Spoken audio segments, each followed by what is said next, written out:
What are you aware of that causes your chest to tighten and tears to well up as we consider even discussing this reality of your mortality? It's the hourglass. I see a giant hourglass, like 20-foot high, 30-foot high. And it's just the sand is running down, and there is tears and tightness and panic of shit, shit, shit. I can't stop it. I can't shove the sand back up.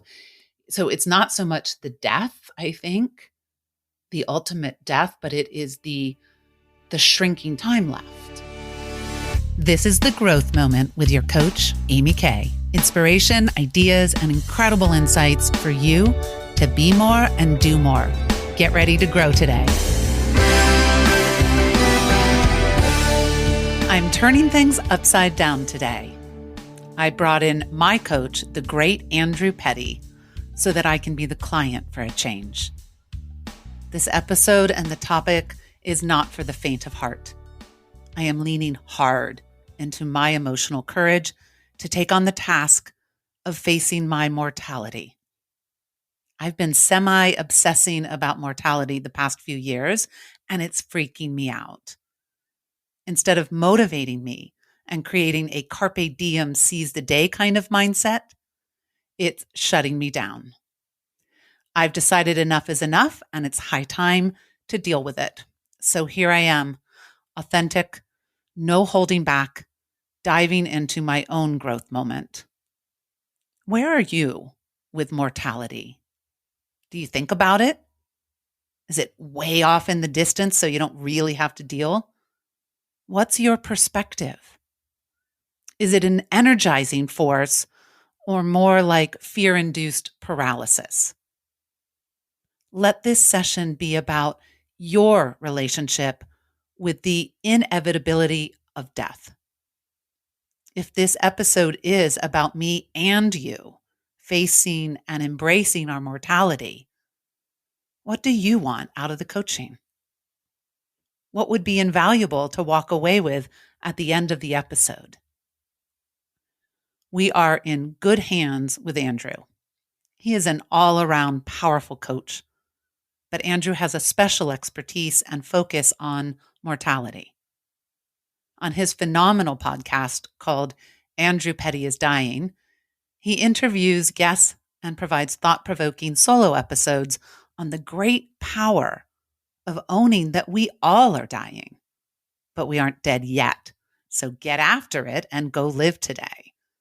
Andrew coaches one-on-one, but also runs the graveyard groups, life-changing small coaching groups. There couldn't be anyone better to help me tackle this topic. So let's jump in. We start with Andrew basically asking me the same question I asked you. What do I want to get out of the coaching? What would make today's conversation meaningful for you? If it moved you downfield in this area of confronting your mortality, interacting with your mortality, and dare we say, beginning to embrace your mortality, what would a really positive step forward look like for you? For my chest not to be tight, just thinking about it. As soon as you started talking, I could feel, God, some tears behind my eyes, tight chest, fucking scared, so scared of the mortality, so scared of the hourglass running dry. Meaningful, whether it's today or some other day, we string together growth moments for me is I really either want to leverage the fear or stop being so scared. What are you aware of that causes your chest to tighten and tears to well up as we consider even discussing this reality of your mortality? It's the hourglass. It's here I am with my eyes closed. And my eyes are always closed when I'm podcasting, is I see a giant hourglass, like 20-foot high, 30-foot high. And it's just the sand is running down, and there is tears and tightness and panic of shit, shit, shit. I can't stop it. I can't shove the sand back up. So it's not so much the death, I think, the ultimate death, but it is the shrinking time, which is when you sent me that poster. So what was it called? Your Life in Weeks? Yeah, 4,000 weeks, 4K weeks. And so for me at 57, which there's the part that takes a lot of vulnerability, God, for any of my listeners who thought I was younger, what are they going to think that I'm so old? Like that's the bullshit that goes through my head. But this poster, Andrew, and I knew you had one because you mentioned it, or, that you use it up on your office wall. When it arrived unexpectedly and I pulled it out, I almost threw up because at 57, it was such a visceral reaction. There's only so many empty weeks left. Like most of the poster is filled in. And my husband and my son looked at it and they're like, well, that's depressing. Why did he send you that? I'm like, well, that's his shtick. That's his deal. He's a mortality coach. He specializes in this. And they just kind of looked at me because they know how freaky I am about it. And they're like, wow, that's a really big thing for you, which is why it's still not up on my wall yet, because it scares the bejesus out of me. And not to add insult to injury, but you only have those weeks left if you live to that full 88 lifespan. 88 years? Is that what it is? 80 or 88. Yeah. It's the shrinking of time. It's this looming hourglass. It's the sense that the sand can't be shoved back. And the very few white space on that poster, the very small weeks to be filled in. Dig into that a little bit further for yourself. What is it about the shrinking available time that causes your chest to constrict and the tears to come? What is it specifically? Because one could analytically just look at that and go, oh, look, it appears that my days are, according to statistical norms, not as many as there once were. But that's not your response. It's a visceral, almost vomitous reaction. Yes. First thing that pops up is it's not enough. There's not enough left, especially even if there is that many weeks or that much sand left, there's going to be some chunk of it that's going to be sucky. There's even less good weeks, mobile weeks, still young in my perspective weeks. And I know rationally that doesn't have to be that way, but I have one parent who's died 2 years ago. I've got another parent who is, thank God, here, but there's a lot of trials and tribulations. And so I look at the quality of life in so many people that I know, or randomly Olivia Newton-John died last week and she was however old. And I was like, wow, that's only, again, counting up, that's only this many years away. And she was fighting cancer all that time. So that means it's all translated into scarcity for sure. There's a huge scarcity. But it's not a pretend scarcity. It is a scarcity. There is not limitless time left. I can't do anything about that with all my coaching power and transformation and control and energy and skills. Can't change that equation. The inexorable march of time, regardless of how Amy feels about it. Or how skillfully Amy approaches it, interacts with it. I personally can't change that equation. And this is what's coming up in the book that I'm reading, where they talk about the decline of certain brain functions and physical functions, and that our unwillingness to acknowledge that and to pretend that we can do the last half of our life like we did the front half, and that the dissatisfaction that comes with trying to look the way we looked when we were younger, trying to cognitively approach, trying to even do the same work that we did when we were younger, sets you up for lack of fulfillment and increasing depression and dissatisfaction because you're divorced from reality. And so all of that really bums me out. What reality are you divorced from? I can't emphasize enough what a physical reaction I had exploring death. The visceral level was a bit surprising. The elevated heart rate, the tight chest, it was all highly uncomfortable. And how important it was for Andrew to keep me in it, for him to be comfortable with my discomfort. It takes courage and support to face the things that scare us the most so that we can start to understand what's really going on. For me, it's not just death, it's my control issues. I'm used to being able to transform almost anything. That is my thing. I do not like to feel powerless. I avoid it at all costs. Hence, not being able to change the formula of limited time on this planet shakes me to my core. Think about your death right now. What comes up for you? Look at it in the eye. What are the themes, feelings, perspective that you are aware of? And perhaps the reality you need to face might be something else entirely. It might be dysfunction in a relationship, a health issue, your financial reality, an addiction of some type. What are you avoiding? What's blocking your way? It can be a good kind of scary to look at the monster in the closet. I know you have the capacity to face anything, and I support you wholeheartedly in that process. As always, decide if you want to pause the audio, take some time right now, or book some time to make exploration a priority later. Now we really dig in as I answer Andrew's question, what reality am I divorced from? I think I'm divorced from that reality. I'm looking at it and I don't like it, but I'm not facing it. I'm not embracing it. And I'm not even just accepting it. Like I think I would be one of those people. It's like, no, mind over matter. I'm just not going to be one of the people who die or declines. I don't want any of that. I'm not having it.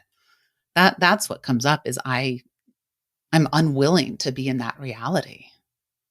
What are the benefits of that to you?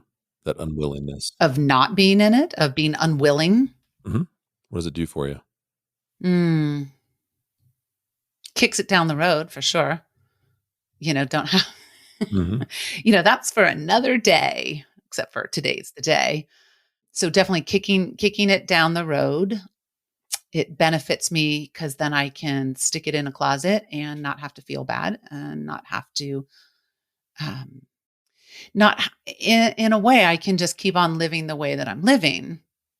So I don't have to make a bunch of changes. I think that there's that. I'll see if anything else comes up, but those are the two big ones is that I don't have to do any work to figure this shit out. What's the downside to that approach? I don't possibly make the changes that might need to be made in my life. I do the normal stuff instead of the unusual stuff that might be more fulfilling. I lose even more time to potentially go deeper into what matters, despite how much I think I'm doing what matters, but I most likely there's a whole nother level. I miss out on potentially my highest purpose and fulfillment. So that all sounds good, logically. I can dig that, but I still can't tell you how much resistance I'm feeling in my body. Like, yeah, but I don't want to, don't make me do anything, Andrew. Yeah, the benefits still feel more appealing than. Yeah, I have my kind of have my hands on my hip braced of, I'm going to go kicking and screaming. Mm-hmm. You mentioned the downside might be that if you don't embrace this reality more, then you miss stuff.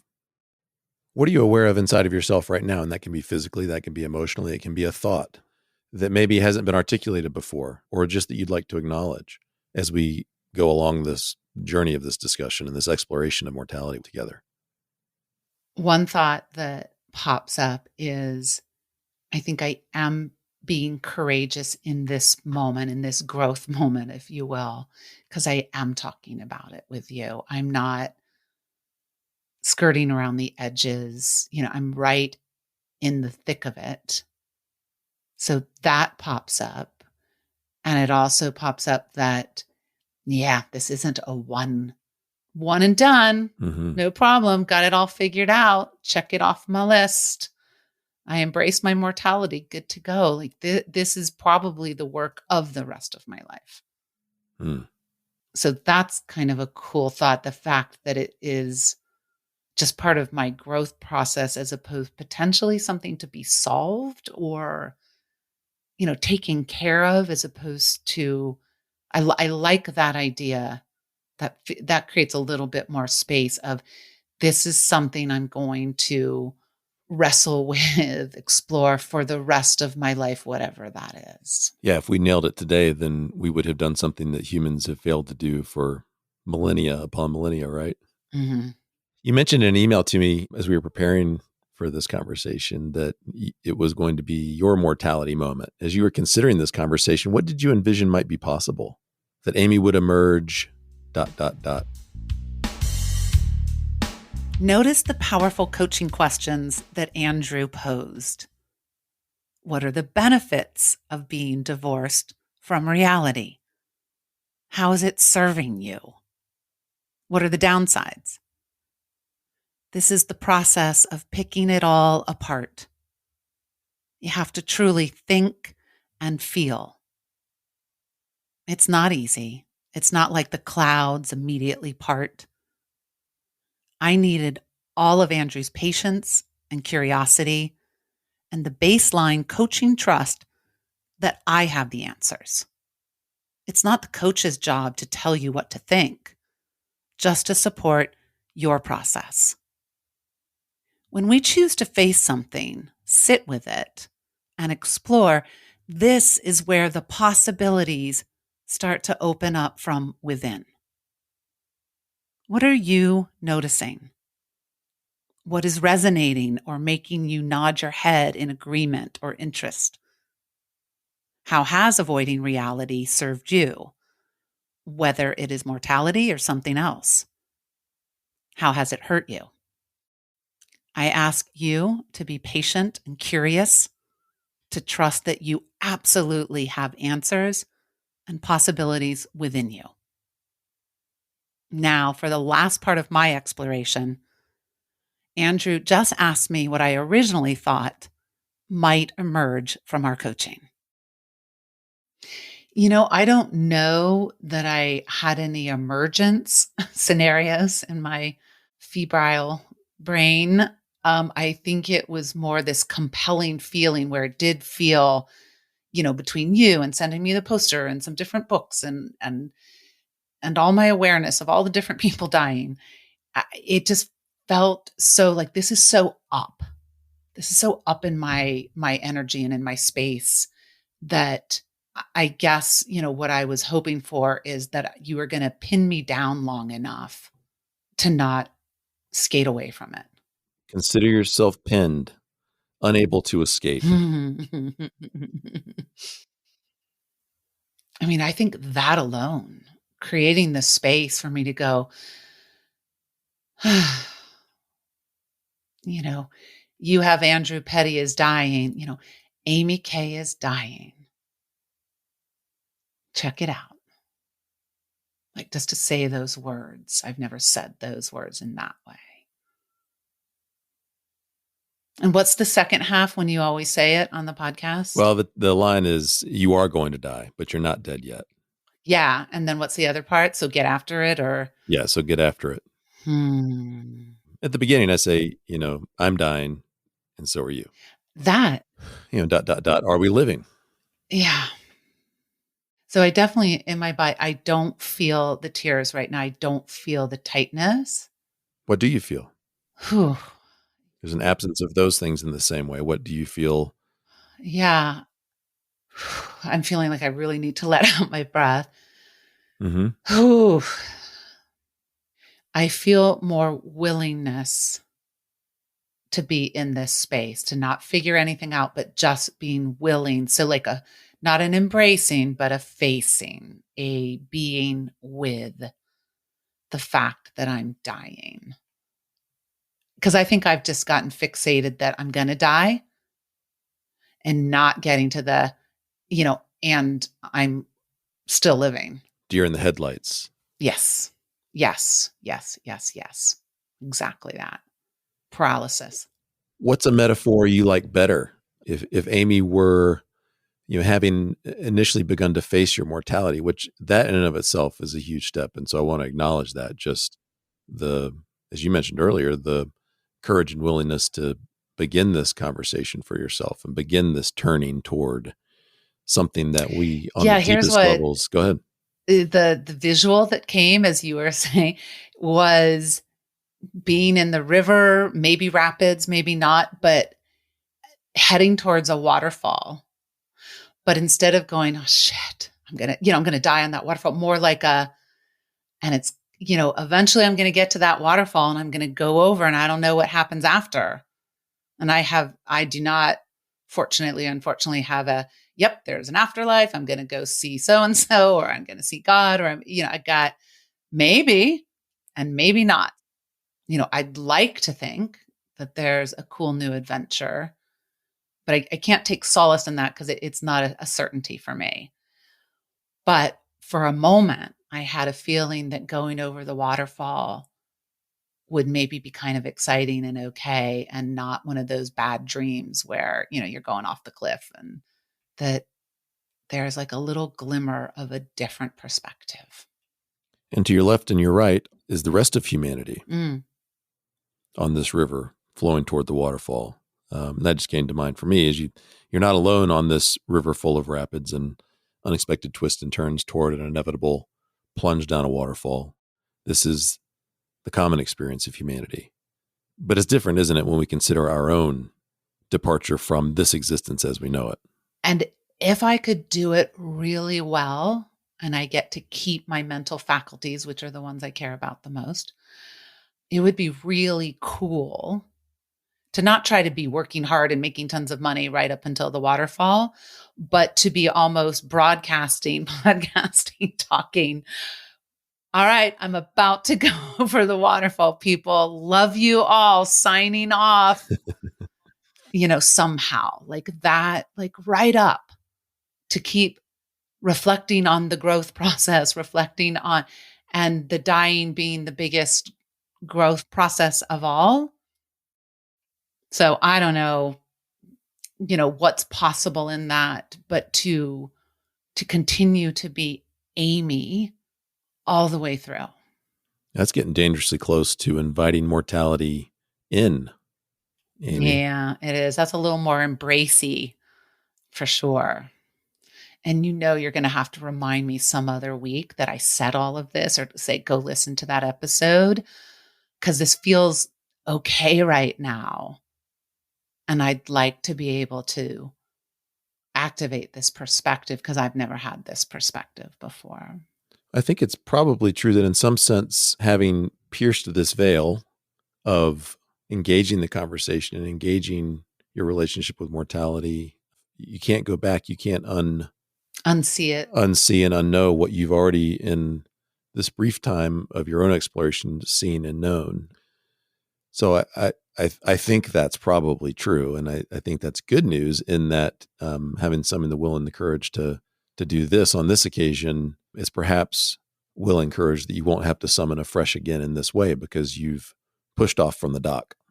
So well done. I feel like I'm in the river, and at this moment, it's okay.